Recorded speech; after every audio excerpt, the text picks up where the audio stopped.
Hello YouTube, bienvenue ou re-bienvenue sur ma chaîne Nesty Books and Coffee. Aujourd'hui on se retrouve pour les sorties du mois de mai, les parutions littéraires qui n'en finissent plus. Cette liste est toujours plus grande, j'ai l'impression qu'il y a toujours plus de sorties. En espérant que ça se calme un petit peu cet été, on ne va donc pas traîner, c'est parti! Une fois n'est pas coutume, cette liste est loin d'être exhaustive. Les sorties littéraires sont très nombreuses et je vous présente surtout ce qui me fait de l'œil, ce que je vais potentiellement acheter ou ajouter à ma wishlist. Et je vous invite à aller voir les vidéos d'autres créateurs et créatrices de contenu qui chacun vient mettre un petit peu ses goûts dans les lectures qu'il choisit de vous présenter. Et je trouve que c'est toujours chouette d'avoir un panel de vidéos à regarder sur ce sujet parce qu'on n'a pas tous les mêmes goûts et encore heureux. Je me suis donc armée de ma tablette et on commence tout de suite par la première sortie. Celle-ci sera publiée le 1er mai et il s'agit de Her Majesty Royal Coven de Juno Dawson qui sortira chez Calix, qui est un nouveau label qui est tenu par les éditions J'ai lu, il me semble. Il sortira en 2 éditions, une collector reliée et une plus classique. Est-ce que c'est un collector? Je ne sais pas. Je ne sais pas si c'est une édition limitée ou pas, bref. C'est assez compliqué de trouver ce genre d'informations de nos jours. Dans ce livre, on va rencontrer des sorcières, ces sorcières qui se cachent et qui préservent le monde de dangers bien monstrueux. Sauf que cette fois, le danger vient peut-être de leur propre cercle. Une prophétie va apparaître et les sorcières vont devoir essayer de régler le problème, je suppose.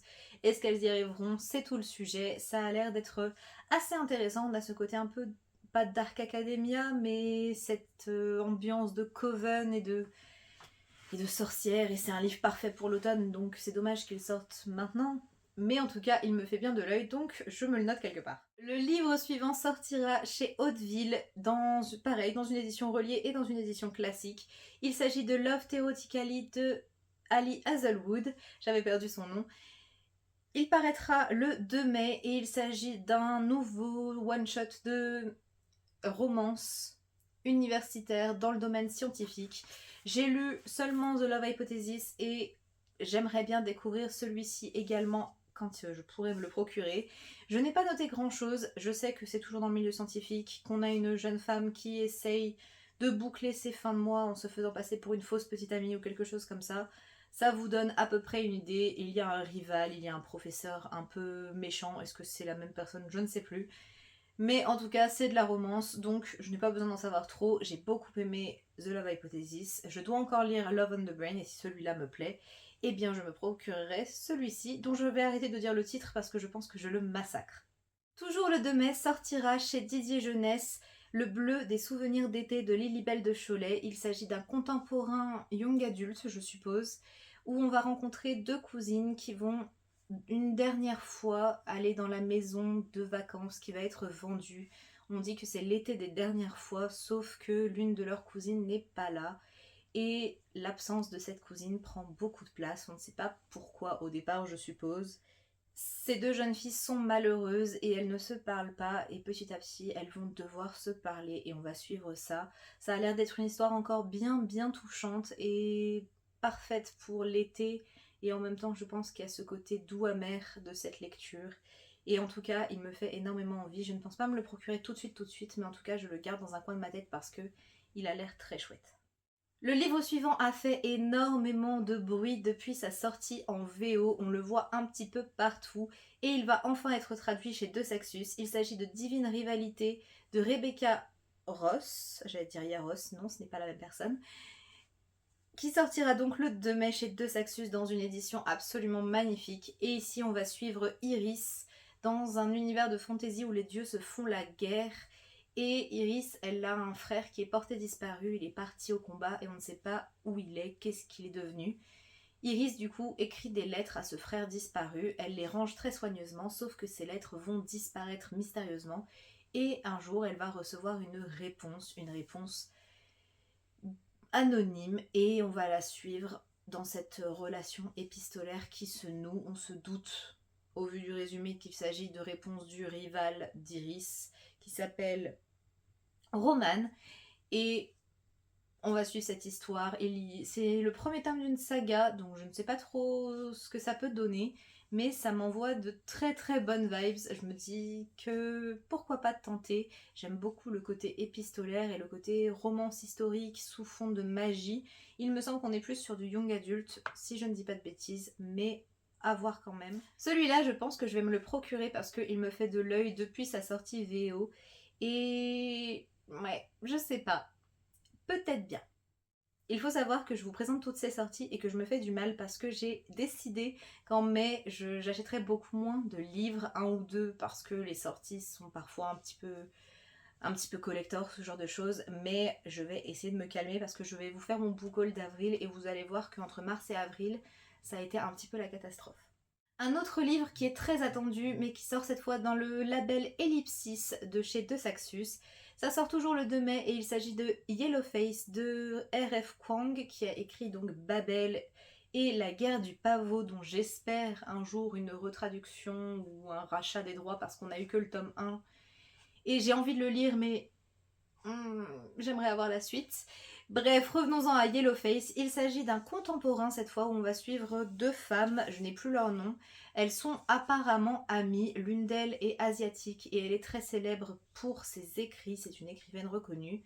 Sauf qu'un jour, elle va mourir et son amie, avec de gros guillemets, va récupérer un manuscrit et va un peu mettre sa sauce et le publier comme ça. Et ça parle donc du racisme, de l'appropriation culturelle, de l'appropriation de droit et d'histoire dans le domaine éditorial et ça a l'air d'être un livre assez intéressant. Je sais que pareil, il a fait énormément de bruit en VO. J'attends juste de lire Babel avant parce que je ne veux pas avoir plusieurs livres de la même autrice que je n'ai pas lu parce que ça se trouve je n'aime pas sa plume, ça m'étonnerait mais bon. Donc celui-là va attendre un petit peu mais j'ai très très hâte quand même parce qu'il a l'air vraiment très intéressant. On avance un petit peu dans le temps. Le 7 mai sortira chez Slalom Break de Maël de Sar. Il s'agit d'un contemporain jeunesse, young adulte, avec apparemment toujours la plume très très drôle de Maël de Sar. J'ai un de ses livres à lire dans ma pile à lire, donc pareil, celui-là attendra un petit peu. Mais il a l'air assez cool. On va rencontrer Victoire qui a 17 ans et qui ne s'aime pas beaucoup. Victoire, elle a du mal à s'accepter et pour autant elle est assez populaire sur les réseaux sociaux, elle n'a pas sa langue dans sa poche et elle ment beaucoup à son entourage. Ses parents qui sont un petit peu lassés de tout ça veulent lui faire prendre conscience de la réalité et vont l'envoyer faire des vendanges et ça va un petit peu lui permettre de renouer avec elle-même et de découvrir un peu la vraie vie entre guillemets et peut-être d'apprendre à s'accepter. Ça a l'air d'être une histoire assez touchante et en même temps assez drôle. C'est un livre qui me fait beaucoup envie également. Mais je dois d'abord lire les autres livres de Maël de Sar parce que, comme je l'ai dit pour R.F. Kuang, j'ai pas envie d'accumuler trop de livres du même auteur sans savoir si j'aime sa plume. On repart dans la fantasy jeunesse young adulte avec Sing Me to Sleep qui sortira le 15 mai. C'est un livre écrit par Gaby Burton et ça sortira chez Rajo. Ici, on va rencontrer Sacha, je ne sais pas le prononcer, je vous l'écris là. Voilà, il me semble que c'est Sacha, qui est une sirène et qui doit se cacher parce que elle va rentrer au service de la famille royale et la famille royale est contre les sirènes. Elle va être en charge du prince héritier, sauf que ça pose gros problème parce que elle est l'ennemie de la couronne. Et on va suivre un petit peu tout ça, j'en sais pas plus, mais c'est un livre qui me tente pas mal. J'aime beaucoup la thématique de la sirène. J'en ai pas lu beaucoup, mais celui-là me tente bien. Donc voilà, je le garde ici. Je ne sais pas du tout dans quel genre d'édition il va sortir. Je sais que Rajo fait de très jolis reliés, mais je n'ai pas vu celui-ci passer. D'ailleurs, j'espère qu'il a été annoncé et que je dis pas une grosse bêtise.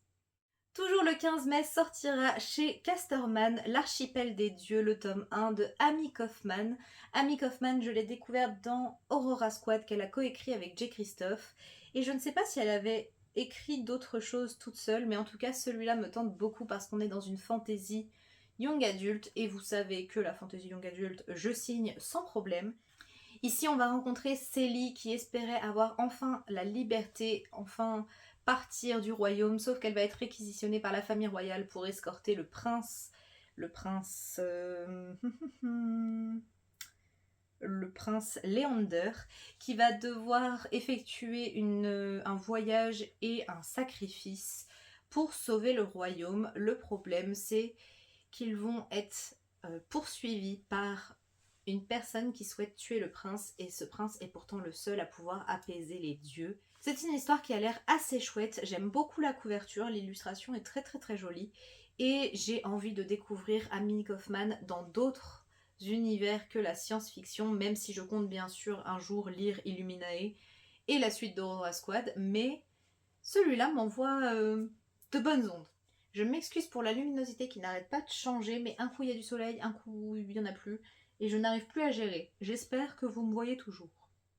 Le 15 mai sortira un livre chez Didier Jeunesse qui me tente beaucoup. Il s'agit de La tisseuse de vent de Nina Lann. On est ici sur une fantaisie dont je vais vous lire le résumé parce que j'ai beaucoup de mal à faire mon propre résumé, donc comme ça je ne vous dis pas de bêtises. Tisseuse de liens, Éloé recueille les vents magiques dans l'un des moulins de sa région. Sa soudaine convocation à la cérémonie du privilège, un rêve pour beaucoup de talentueux, est un déchirement pour elle. Comment mettre ses pouvoirs au service du royaume si cela implique d'abandonner Myrtille, son meilleur ami tombé gravement malade? Éloé ne voit qu'une solution, trouver un soigneur et le convaincre de secourir Myrtille, malgré l'interdiction de quitter le château. Mais son bienfaiteur s'avère être le prince Teren lui-même et le prix de son aide beaucoup trop élevé.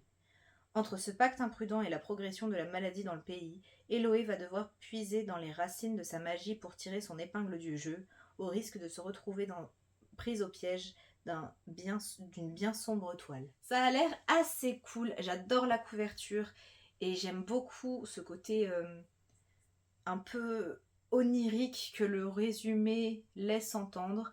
Donc je ne sais pas, celui-là me tente beaucoup et j'aime bien regarder un peu ce que font les éditions Didier Jeunesse parce qu'ils ont publié certains livres que j'ai vraiment beaucoup aimés.